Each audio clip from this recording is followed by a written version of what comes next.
Assalamualaikum warahmatullahi wabarakatuh. Perkenalkan kami dari kelompok C7. Kami akan mempresentasikan tugas terkait pengumpulan jurnal PTI 3. Untuk modul yang pertama ialah keseimbangan lintasan atau line balancing. Line balancing merupakan proses penyeimbangan beban kerja di setiap stasiun kerja dalam suatu lini produksi agar suatu produk di setiap stasiun menjadi seimbang dan tidak ada bottleneck atau penumpukan di satu titik.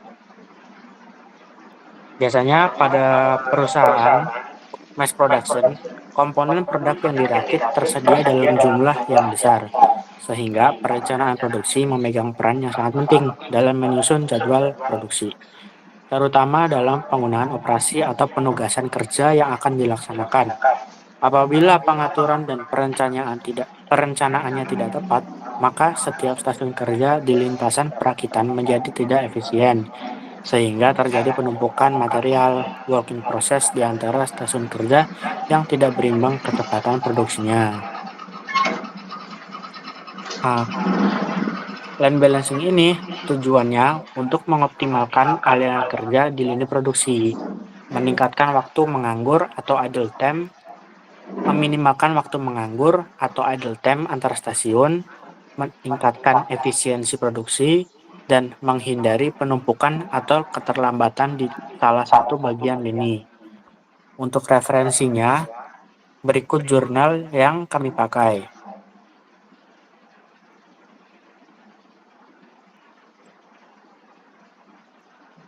Lanjut ke modul 2.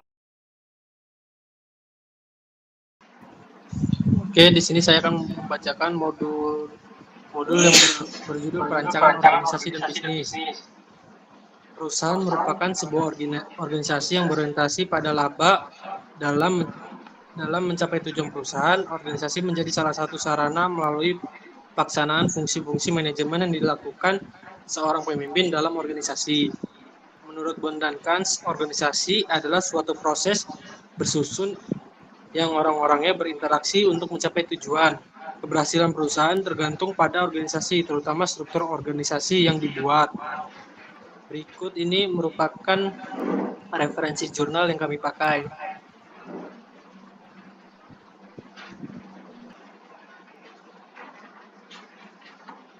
Berikut ini referensi jurnal yang kami pakai dengan judul Analisis Pentingnya Perencanaan dan Pengembangan Bisnis dalam Meningkatkan Kinerja Perusahaan.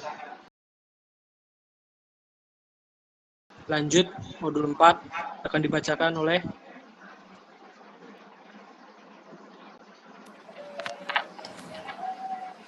Modul 4 analisis SWOT dan penyusunan strategi.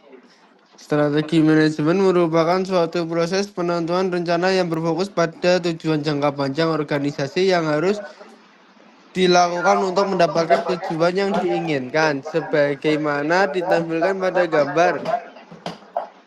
Strategi bisnis perlu dirancang sebagai dasar dari pengambilan keputusan dan menanggapi peluang dan tantangan dari pihak organisasi sesuai dengan kekuatan dan kelemahan yang dimiliki.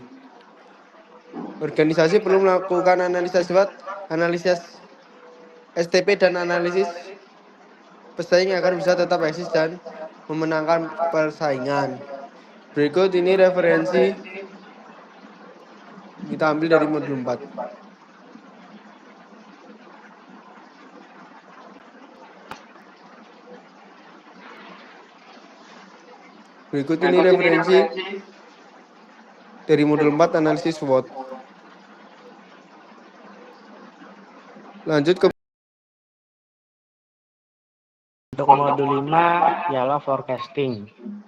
Forecasting merupakan upaya atau cara memprediksi secara sistematis apa yang akan terjadi di masa depan, guna untuk membantu pengambilan keputusan. Forecasting ini menggunakan data historis, tren, dan analisis. Tujuan forecasting adalah untuk membantu perencanaan produksi, persediaan, dan keuangan. Tidak mengantisipasi pasar atau perubahan kondisi.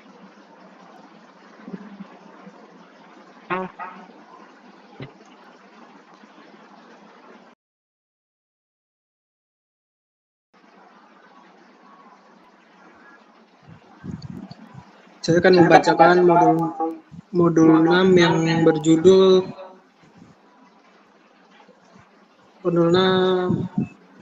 perancangan agregat atau agregat planning. Rancangan agregat atau agregat planning merupakan salah satu proses perencanaan kuantitas dan pengaturan waktu output untuk jangka waktu menengah sekitar 3 bulan hingga 1 tahun. Menurut Schroeder, perencanaan agregat berkenaan dengan penyesuaian tingkat penawaran dan tingkat permintaan atas output selama jangka waktu menengah, yaitu sampai 12 bulan ke depan, di mana agregat ini bertujuan pengumpulan aggregation berfokus pada general cost action konsisten dengan tujuan strategik dan tujuan untuk perusahaan. Rencana produksi ini saling dikelompokkan untuk bertujuan untuk produk sejenis, jasa-jasa unit, tenaga kerja, dan walaupun unit waktu.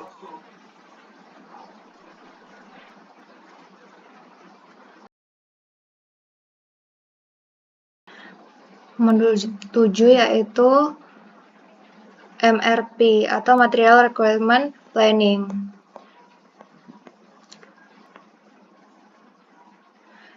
MRP adalah suatu prosedur logis berupa aturan, keputusan, dan teknik transaksi berbasis komputer yang dirancang untuk menerjemahkan jadwal induk produksi menjadi kebutuhan bersih untuk semua sistem.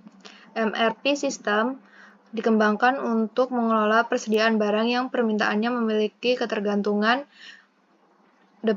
dependent demand. Maksudnya, adanya hubungan antara suatu permintaan barang dengan barang lainnya yang kedudukannya lebih tinggi. Misalnya, permintaan bahan mentah atau produk setengah jadi tergantung besarnya permintaan produk jadinya. Berikut merupakan referensi jurnal. Selanjutnya adalah modul 8, perencanaan kapasitas. Perencanaan kapasitas adalah penentuan sumber yang dibutuhkan untuk perencanaan produksi. Rencana produksi merupakan rencana dengan horizon perencanaan jangka panjang dengan interval waktu bulan atau 4 bulanan dan dievaluasi setiap bulan atau 3 bulan. Berikut merupakan referensinya. Selanjutnya modul 9. Lanjut, di modul 9 ini ada tentang perhitungan harga pokok produksi atau HPP.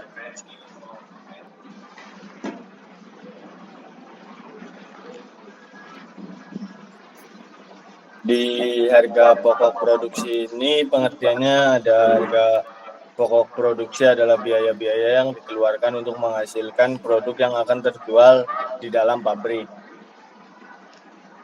Persamaan harga pokok produksi yaitu persediaan awal barang setengah jadi, ditambah bahan baku, ditambah biaya tenaga kerja langsung, ditambah biaya umum pabrik atau overhead, dikurangi persediaan akhir barang setengah jadi. Bahan baku yang dipakai yaitu persediaan awal, pembelian dikurang persediaan akhir. Karakteristik dari perusahaannya yaitu ada proses pengolahan produk terjadi terputus-putus, produk yang dihasilkan sesuai dengan spesifikasi produksi ditunjukkan untuk memenuhi pesanan, bukan untuk memenuhi persediaan di gudang. Lanjut di referensi jurnalnya. Ini ada judulnya yaitu penentuan harga pokok produksi untuk penetapan harga pokok penjualan pada PT Sejahtera Sentosa. Di dalam harga pokok ini ada keuntungan yang optimal diperoleh melalui peningkatan penjualan dan pengendalian biaya produksi yang pantas dan sewajarnya. Sedangkan peningkatan penjualan itu sendiri dipengaruhi oleh kualitas, kuantitas, dan harga jual produk. Untuk menetapkan harga jual produk dapat dilihat dari harga pokok produksi, biaya operasi, dan mutu dan presentasi keuntungan yang diharapkan. Apabila perhitungan harga pokok produk ada kesalahan, maka akan mempengaruhi harga jual produk dan berakibat pada laba yang didapat oleh perusahaan. Ada 3 elemen pokok biaya produksi, yaitu biaya bahan baku, yaitu biaya bahan baku yang dikeluarkan untuk membeli bahan-bahan baku utama pada produksi. Kedua, ada biaya tenaga kerja. Biaya tenaga kerja ialah biaya yang dikeluarkan untuk membayar tenaga karyawan dalam mengelola bahan baku menjadi produk. Ketiga, yaitu ada biaya overhead pabrik. Biaya overhead pabrik ialah biaya selain bahan baku dan tenaga kerja langsung. Biaya ini bersifat tidak dapat ditelusuri secara langsung pada produknya. Ada tiga golongan dalam biaya overhead pabrik, yaitu biaya bahan penolong, biaya respirasi dan pemeliharaan, biaya tenaga kerja tidak langsung.